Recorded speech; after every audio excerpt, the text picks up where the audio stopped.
Yanga ni watu, mbona hamna huruma?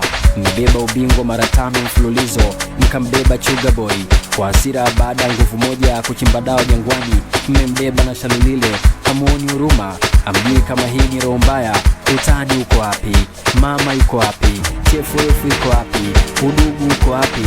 Watu wanaonewa, serikali imekaa kimya. Serikali haina habari. Wana Jangwani leo hakuna kulala, polisi uko imara, Jobu baka na shamba.